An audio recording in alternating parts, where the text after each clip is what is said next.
Oh boy, IEM Chengdu is quickly becoming one of the weirdest events on the calendar. We have Spirit bombing out of the event, MOUZ back in his baby goat bag leading Falcons through to the semifinals, the Mongolz with their brand new young, unproven 28-year-old talent and controllers actually looking pretty decent. All of these narratives have once again contributed to yet another playoff environment where there really is no one clear favorite to win it all. You can see a world where Furia beat the Falcons and make the finals and they can beat a team like Vitality.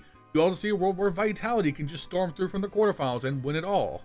Maybe for once in our lives, MOUZ will do something in a playoff environment. Anything is fucking possible. So let's go ahead and get ready to see what plays out. If you guys enjoyed this group stage coverage, you can show me by leaving a like, leave a comment down below, and subscribing to the channel if you haven't already. Help me hit 10k subs by the end of the year. We're so close to 9k, which means we can start the home stretch before the year ends, so I really appreciate it. Also, there is no sponsor segment today, so make sure you do me a favor and go follow me over on my Twitch channel, twitch.tv/LionHeartZ2. I stream every single day of the week. I play Counter-Strike and other variety games. Come check me out in a live format. Without any further ado, let's go ahead and get started. Let's kick it off with the Falcons, because this is by far the best group stage that this MOUZ Kioske Nico core has played so far. MOUZ is playing like the best goddamn player in the world. I feel like that's the best place to start. He was an absolute force in this group stage, ending with an insane 1.56 rating over the 6 maps he played. He was a highlight machine. Now granted, Falcons had a bit of an up and down run in terms of competition. They start off by sweeping Tyloo 2-0. They then, in spectacular fashion, though is quickly becoming the norm for this matchup, they beat Spirit 2-0. And in the semifinals advancement game, they got a layup. They got Astralis on their side of the bracket and fucking sent them straight back to where they belong. So yes, MOUZ was farming against the likes of insane oppers like G and Device, but at the same time, it's good to see him beating up on the lower teams, and he is always fantastic into that Spirit matchup, so seeing them continue to trump card Donk and Zyro is definitely reassuring. I am a little bit concerned about Falcons in matchups against teams like Vitality, obviously, but as long as they are starting to smoke the lower competition, we can start getting used to seeing Falcons in deeper playoff runs and not worrying about them losing unlosable games as much. Anyway, circling back to MOUZ, obviously I made a video here on the channel about 2-ish months ago talking about what's been going wrong with MOUZ, and the biggest thing to highlight from then when Falcons were in this weird limbo period was that MOUZ was way deprioritized on their T-sides. He was entering less, his freedom to take fights was way lower, he was throwing far more nades than a player like MOUZ ever should. In general, it was definitely Kioske was the highlight of the offense, and that was creating struggles as Nico himself was underperforming. As of right now, that is completely switched. MOUZ is now one of the highest volume entries in the world, and he's doing so at an insane success rate. As we highlighted in yesterday's video about phases problems, not only is MOUZ far and away the highest volume entry op player in the world, he is also the most successful. He is putting up near Donk level numbers as the main opper, which is fucking ridiculous. So what does it look like for the team? Well, now with Falcons, at least through this group stage, it's MOUZ, Kioske, and Tesses who do the lion's share of the opening, and it's Nico who has dropped off his opening percentage. Nico has kind of formed himself into more of a lurker anchor archetype, which is a huge switch up for his playstyle.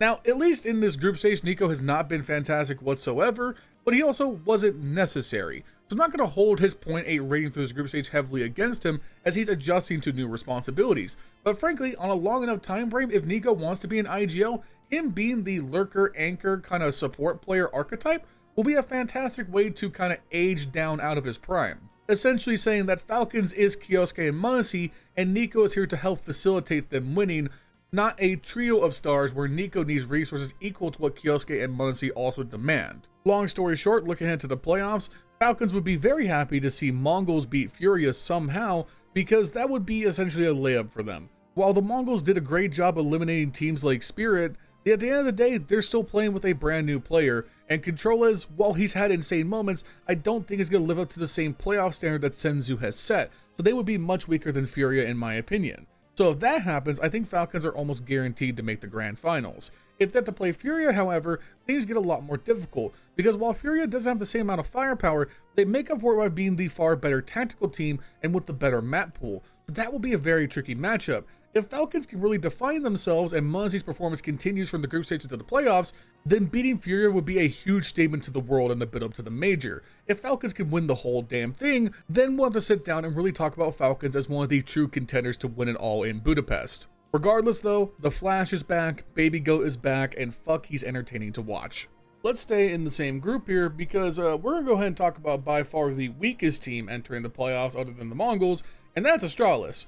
And listen, at the end of the day, Astralis are just fucking happy to be here because it's a hope and a prayer that they're in the playoffs in the first place. They got by far the easiest break in the bracket you could imagine. They had a dog shit Na'Vi that they took care of in 3 maps. And then in their playoff qualification game, they had the Mongolz playing with Controles.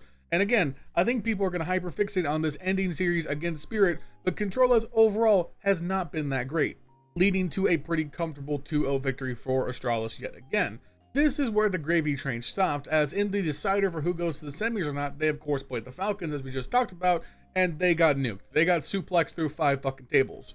So this makes for some weird analysis, because in the games they won, Astralis looked pretty good. Like, Device certainly looked a lot better than he has in previous tournaments. Magisk had a couple of great performances. Stare continues to look excellent.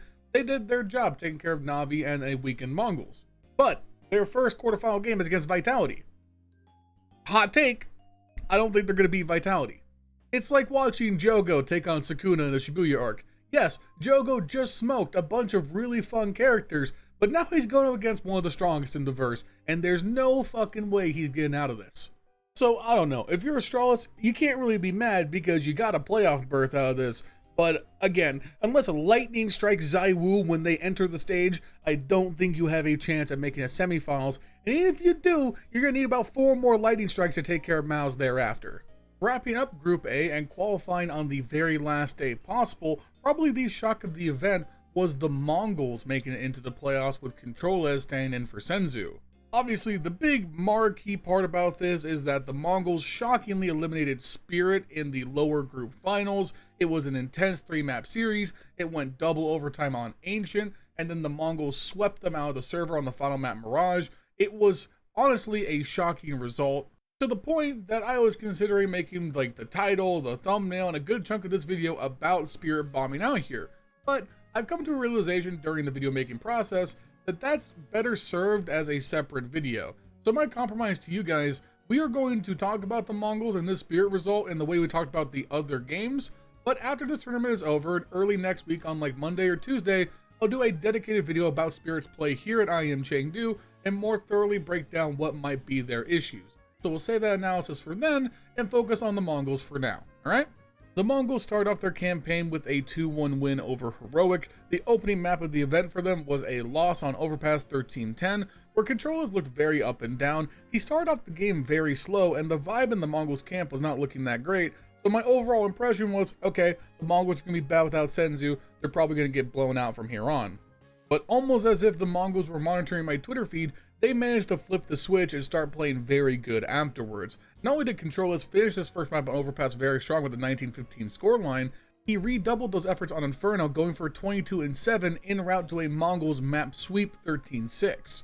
And the one thing that sticks out so strongly right out the gate is that the Mongolz look like they are playing with even more aggression than what is titularly thought of with their system. They are pushing everything, they are peeking everything. It doesn't matter if it's a smoke, if a CT is standing there, there's a Molotov, a grenade, or whatever, they are going through on their T-sides and they are taking space, and more often than not, they were hitting their headshots. Now, Controles as an individual petered out on Ancient, only going for 8 and 13, but the rest of the Mongolz troop made up for it, and they swamped Heroic out of the server on the third map 13-5. Overall, my impression of the Mongolz without Senzu is that, well, with Senzu, they would have just 2-0'd Heroic, but they certainly played better than I would have expected. Controles is by no means a 1-to-1 replacement, but he's also playing his own playstyle, and it seems like Blitz has adapted around that and made the Mongolz almost an entirely different entity. Unfortunately, the day 1 hype died on its ass as they got swamped out of the server against Astralis, as we just talked about. This was a 2-0 series where 910 was literally the only good player. He was the only one with an above 1.0 rating. In fact, he was the best player in the server for both teams, but not a single other Mongolz player could possibly compete. Controllers, again, went to point this out because he's the odd man out, went 19 for 33 over both maps with a .71 rating. Dropping down to the lower bracket, the Mongols would find themselves in a very difficult situation taking on Pain Gaming, who would open up on Nuke where they would lose the first map heavily 13-9. Outside of a bad performance from 9-10, Mongols weren't necessarily lacking in firepower, but Pain were getting heavily carried by Snow, who just slaughtered the whole server, going 27-12 with a 2.2 rating. It felt like to me after that first map, considering all the pressure that Mongols are dealing with personally, I thought they were going to bow out of the tournament here, and Pain were going to clean this up in 2 maps and move on to the lower bracket finals. However, that wouldn't be the case. Moving on to Ancient, the Mongols would bounce back in a strong way, winning their confidently 13-6 and changing the entire context of the series. This was definitely a team effort win for the Mongols, but most of all, it was good to see Mizzino flex his wings. I feel like in lieu of Senzu, Mizzino could be one of those players who takes a step forward and becomes a true star player. He's always had that latent star potential, but the vast majority of the star resources obviously went to Senzu in 9-10, so it felt like it was easy for him to be left behind. Especially on his T sides, he would reproduce a lot of his entry success in later series against Spirit, where he was doing very well in the 1v1s against Donk. We head into the final map on Inferno, which ended up being an overtime affair with the Mongols taking the victory 16-13. The Mongols started off very slow on the T side, where they went down 7-0 before they get their first round on the board, off the back of 9-10 going crazy with the op on the A side. 9-10 Controllers and Techno would lead the way as the top fraggers from here on, and Pain would unfortunately fall pitifully short on their own T-side efforts, leaving the door open for us to go to OT in the first place. With that kind of first half lead, it's definitely unexcusable for Pain to lose this game. If Snow and NQZ had had better maps individually, I think they knock out the Mongols here, but such is life. And that brings us to the Team Spirit series that happened this morning, where on both of Mongols' map wins, they simply outclassed Team Spirit, which is a bizarre thing to say because even with Senzu, they had not managed to beat this lineup since Cologne last year.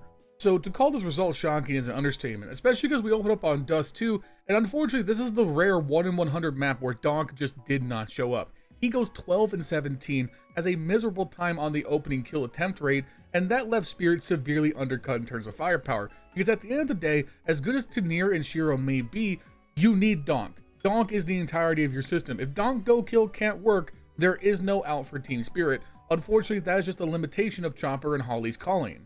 Meanwhile, you have Blitz and Techno both dropping 20 bombs on your head. This was just a miserable opening map for Team Spirit, and that would continue for most of Ancient. Frankly, there is a large argument that Spirit should have never got this to overtime in the first place. It took Donk doing a lot of heroics during regulation just to get them there. Donk and Shiro were fantastic, but Zwei? Awful for the vast majority of this game on Ancient. And for the Mongols, you almost had the miracle in overtime, where Controllers had an awful start to this game himself. He was 1-8 at some point. He ends the game going 24-27. Towards the end of regulation into the first overtime, he starts frying with multi-kill after multi-kill, disassembling Team Spirit on his CT side defenses. If it wasn't for the fact that players like Tanir and Shiro would show up with just the game-saving multi-kill rounds in these overtimes, they would have gotten 2-0 here. I'm fully convinced of that. And I think we see that play out when we go to Mirage, and Spirit just offer up a pitiful defense here. They get brushed out of the server meekly, 13-6 on one of their hallmark home maps. This was a pitiful performance where through the first 6 rounds, Shiro, Tanir, and Zwei all had 0 kills. The only light in the tunnel for Spirit was Shiro getting an op ace on eco players. Donk was doing everything he fucking could, and it wasn't enough. This was a pitiful performance out of Spirit, especially on their T sides, which again, we'll save more thoughts for that separate video. For the Mongols, an incredible win. Just straight up an incredible win given the circumstances. Looking forward to the playoffs though, I have to point out one, Controllers has been up and down, and I don't know how he's going to handle playoff pressure because we've never seen it before. And they're going up against Furia, a team that if nothing else is very hard to take down. They will rarely roll over and die, and they won't give over as many easy mistakes as a team like Spirit might. Of course, the contrast is that the overall level of firepower is much more equal between these two rosters, whereas Donk has the potential to hard carry any given game. So there is an opportunity for Mongols to make it, but even if they do, I don't think they're beating the Falcons. Whatever happens, I don't see them making a deep run in these playoffs, but at least Controllers was not awful like I had feared. The Mongols aren't as terrible as I expected them to be. Maybe there's a light in the darkness for them to be somewhat okay at the upcoming major, but again, the Senzu benching still looms large. It's remarkable they made the playoffs in the first place. You'll forgive me with being more truncated here in Group B. Group B was just way more straightforward. Pretty much all of the intrigue was in Group A. In Group B, we had Furia and MOUZ qualify out of the upper bracket, and then Vitality out of the lower. Starting off with Furia, they pretty much cruised. They opened up with a 2-0 victory over LinVision, a 2-0 victory over G2, and then lost the semifinal advancement game against MOUZ 2-1. The first two series against LinVision and G2 are best summarized as Serato and Yuri and Molodoy taking turns doing this to the enemy team. And then that final series against MOUZ started off with Furia getting whacked on Inferno 13-2, battling back with a great win on an overpass 13-11, and then losing a very close train game in overtime 16-14.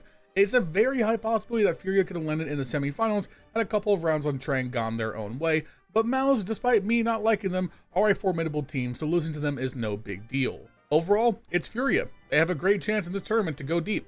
The weekend Mongolz should be a pretty approachable matchup, and then Falcons are a team they've beaten before, so I'm excited to see how they do this weekend. You can more or less copy-paste the last moment of commentary when it comes to talking about MOUZ, as they open up by stomping out FaZe 2-0, him with one of these.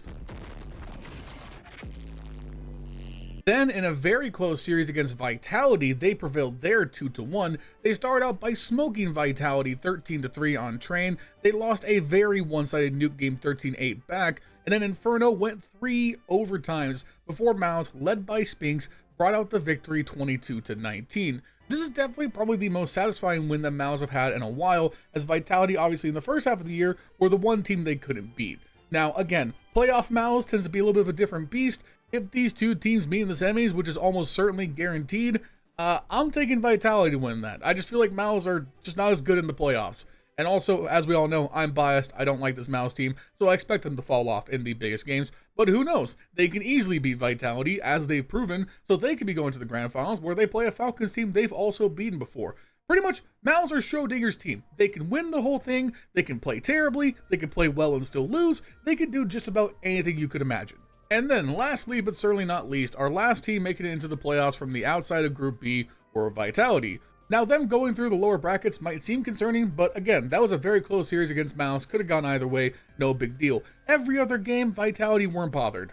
They dropped the opening map of the tournament to Virtus Pro, but hey, that was on Overpass, that's Virtus Pro's playground, no big deal. They proceeded to do this for the other two maps of the series. In the lower bracket, they smoked LinVision, and then to qualify, they beat G2 just about as bad. Their quarterfinal matchup is against Astralis, and hot take, I think Vitality might win that, so I'm not really concerned. It'll be a definite test for them in the semifinals against MOUZ, but again, as I just said, I'm betting on Vitality more often than not. We'll just have to wait and see. Before we get out of here, let's go through a dirty playoff prediction here. I'm taking Furia to beat the Mongolz in 3 games. I'm taking Vitality to smoke Astralis in 2 games. In the semifinals, I think Falcons versus Furia has potential to be very close, but I'm betting big on the baby goat to perform on the big stage, so I'm going to take Falcons to beat Furia 2-1. MOUZ versus Vitality will be a close match no matter what, in my opinion, unless MOUZ very much disappear, but I will also take Vitality to win their 2-1, meaning that we will have a Falcons-Vitality Grand Finals rematch, and given how that has always gone the way of Vitality, my heart is leaning there. But if m0NESY continues to play as well as he does, I'm going to go ahead and take the bet on Falcons for once and say that they will finally win a major tournament with m0NESY, Kyosuke, and Nico and beat Vitality in a best-of-5 Grand Finals. It will be an uphill fight for this team, but I fully believe with the form that m0NESY is in, they can do it now more than ever, so now it's time for Falcons to realize the $5 million roster dream and actually win a fucking tournament. But we'll just have to wait and see. If you guys want to keep up to date with what's happening throughout the rest of this tournament, this is the #1 place to do so. If you like what you see, make sure to leave a like, leave a comment down below, subscribe to the channel if you're already haven't taken kisses by the end of the year. No sponsor today, so make sure you go follow me on twitch.tv/LionHeartZ. I stream every single night at 7:30 p.m. Pacific Standard Time. Thank you guys so much. Thank you to my channel members, Justin, Jesse, Furley, Milan Berta, Bubblesj, Dr. Cocktor, Patatas Kaftesi, PTR, Beyond Gates, Cody Foxworthy, JesseTiv, I'm Flashback, Sony White, Rowdy, LBKcs, Snax Enjoyer, Zerotwocs, drudenae, chron, Gano, Zyro, Devvrat Singh, Clyde Mead, AlexF, and our newest channel member, Z-Saber. If you want to support me directly, it's the #1 way to do so. For $5 a month, you can name me the video just like this, as well as a custom model community Discord. I'll see you guys soon in another video. Peace.